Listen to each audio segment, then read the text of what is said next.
Goddesses. She's the only one, guys. Right there, she's hugging Andy Reid. Melissa Etheridge coming on the show today. 2 segments. We're going to play some games with her and rock and roll with Melissa as always. Missy Etheridge. I call her Missy. Yeah, we go way back. What are we going to do with her? We're gonna I hear there's a turnover that might happen. Turnover might make its appearance. That's a game we like to play here. Stay tuned for that. Oh, let's do it. Put the thing down, flip it, and reverse. Yeah. Tell me more about these colorful photos. What's going on? I was doing my thing. The combine is coming. These guys are going to be some beasts, just like the beasts you were kicking it with during vacation. Right, Nate, we're gonna do a segment called Dubai or Sell. Hey. Love it. Time for the lead block. Lead block. The combine, shall we? Tom Pellicer is with us live in Indianapolis. Schrager is on his way down there after our show today. Can you sort of set the scene for us and talk about what we can expect? Clearly, there's some new stuff going down and definitely a new time.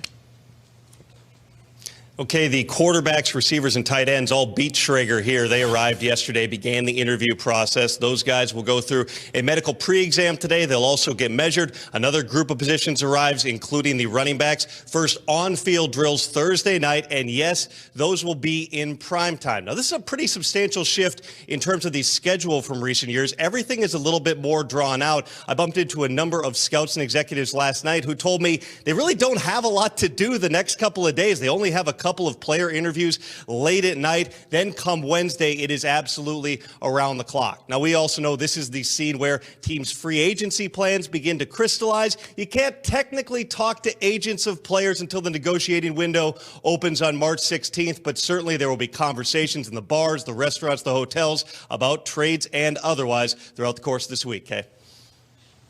Tom, now this is the first time that NFL teams get to spend an extended amount of time with Joe Burrow. What do they hope to find out about the Heisman Trophy-winning LSU quarterback?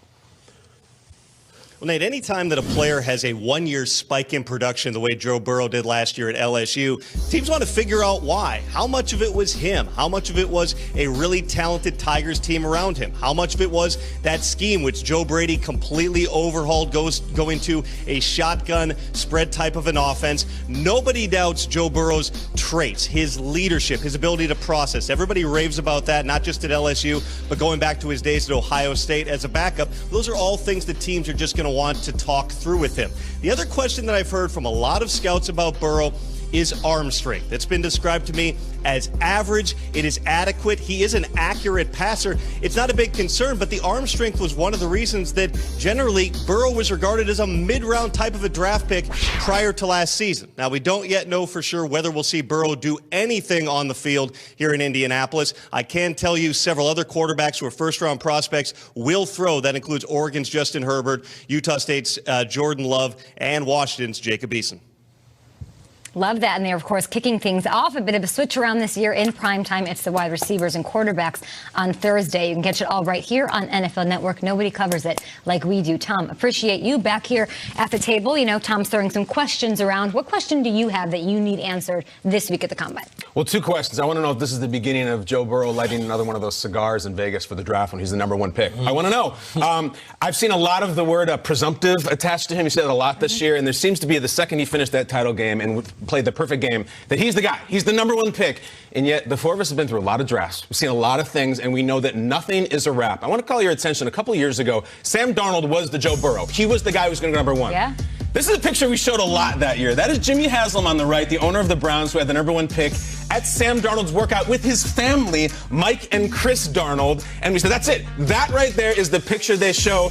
Sure enough, they ended up taking Baker Mayfield. We completely got. I want to know if he's going to be the guy. And the second question is, does Joe Burrow want to be the guy in Cincinnati? There's a lot of chatter about the word leverage, a report that he said, I have it, the idea that he could pull an Eli Manning. I will say this about Baker Mayfield. He embraced Cleveland. He was very open about 1-31. I don't care. I want to be there. I want to play in Cleveland. I want to save that fan base. Joe Burrow's not done that. He says, I'm a football player. I want to go where I'm called. When he shows up to Indianapolis, he's going to be asked a lot about Cincinnati, the Bengals, the organization, the playoff drought. Does he want part of it, and is he willing to admit that? Those are my questions. How should he answer those questions? I think he said, I want to go #1. I'm the #1 pick, and if Cincinnati has it, I want to be the guy. That's how I would do it. Now, the fuel to the fire is there's the connections here. So Carson Palmer came out last week, or when he was at the Super Bowl, and said, you know, that organization is not looking to win a Super Bowl. And he was a former #1 pick. Carson Palmer's brother, Jordan Palmer, is working with Joe Burrow. So if Carson Palmer's saying that about the Bengals, and you want to tie it in, well, Joe Burrow's listening to Jordan Palmer as he's working out, there is fuel to the fire there. But to me, it's like, if you're the Bengals, I don't care about all that. I'm taking Joe Burrow. Draft right through it. Let him figure that out himself if he wants to really be that guy. To me, I'm fascinated by Tua. I think Tua is a different type of quarterback prospect that we've had in this draft. He's not the biggest physical build. I mean, we're talking 6 feet, 200 pounds, and the injury history is just too hard to ignore. It's not just a dislocated hip. Dislocated his hip against Mississippi State. That's fine. That will work through, and that's what everyone's focused on right now. This is what we're talking about here. A broken finger, a sprained knee, a quad. Two foot surgeries, right? Ankle injury, multiple feet issues, a hip injury. And this isn't a 6'6", 250-pound guy. This is a guy who is much shorter than that and much stouter than that. He's also a left-handed quarterback. It's not something we've always seen. And they say he's not the most verbal guy, that maybe he's more well-mannered and kind of soft-spoken. So here we go. This is your dream quarterback. If you're a GM drafting in the top 5 or the top 6 or the top 7, you probably don't want to ever draft in the top 5, top 6, top 7 again. This is your guy. This is your guy, and everyone says he's an amazing kid and an unbelievable leader and a great quarterback when on the field. But that injury history is so telling, and he's not going to be able to work out at the combine. You better really like the kid, because you're not going to be able to see him do much until the draft. It's going to be a snowball of questions with him, right? Because now you're nitpicking all these little things. Then it's going to come down to, you had 3 amazing receivers that you were throwing to. How much of this is on Ruggs and Judy and what they've done so far? What are you looking forward to? What's your biggest question? Yeah, when it comes to Tua, I was able to meet him a few weeks ago. I'll say this. If you're a team that needs a quarterback in your position, you pass on him, you might be passing on a franchise quarterback that can help change your organization.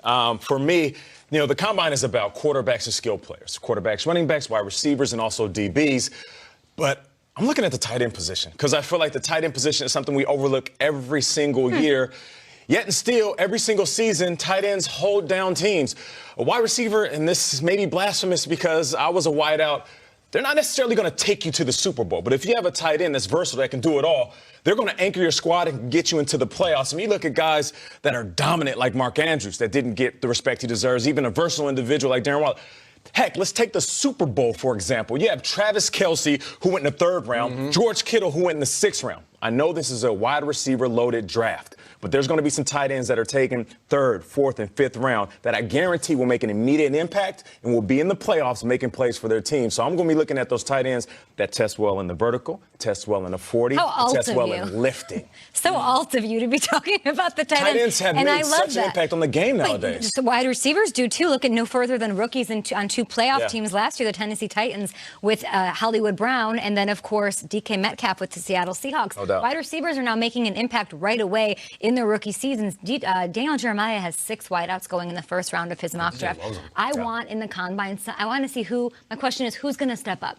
Who's going to differentiate themselves? Is Henry Ruggs going to shut it down? Is he going to run a 4.2 20 or 40, and everyone's going to freak out and he's going to break the video game? Wide receivers will be so exciting, and how cool is it that they kick things off this year? Very fitting that it's them and the quarterbacks on Thursday. And the order they go is so important. Guys, Andy Isabella was drafted by the Arizona Cardinals before DK Metcalf last year. Okay? So N'Keal Harry was drafted before A.J. Brown. Yeah. That matters. That can change a team. And now you've got these guys. They're saying there might be 20 wide receivers taken in the first 100 picks. 20 wide receivers taken. That's insane. We've never seen anything like that. So if that's the case, who's going to go first, and will that dictate the future of the NFL? And for people at home that are sitting there saying, 20 wide receivers that are that good, the reason why wide receivers are so much better than years past is because quarterbacks are so much better. We say that quarterbacks are being trained since they're 10 years old to be as good as they are. They're throwing to somebody. So there's also a 10-year-old wide receiver who's been running routes since he's been in elementary school, and now these guys are in college, and you guys are some of the best route runners we've ever seen. 10-year-old tight end.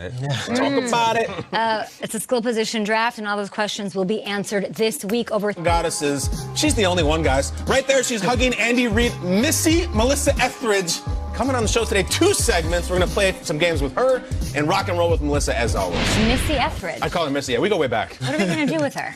We're gonna I hear there's some turnover that might happen. Turnover might make its appearance. That's a game we like to play here. Stay tuned for that. Oh, let's do it. Put the thing down, flip it in reverse. Yeah. Tell me more about these colorful photos. What's going I on? was doing my thing. Listen, the combine is coming. These guys are going to be some beasts, just like the beasts you were kicking it with during vacation. Right, Nate, we're gonna do a segment called Dubai or Sell. Hey. Love it. Time for the lead block. Lead block. Lead block. The combine, shall we? Tom Pellicer is with us live in Indianapolis. Schrager is on his way down there after our show today. Can you sort of set the scene for us and talk about what we can expect? Clearly, there's some new stuff going down and definitely a new time. Okay, the quarterbacks, receivers, and tight ends all beat Schrager here. They arrived yesterday, began the interview process. Those guys will go through a medical pre-exam today. They'll also get measured. Another group of positions arrives, including the running backs. First on-field drills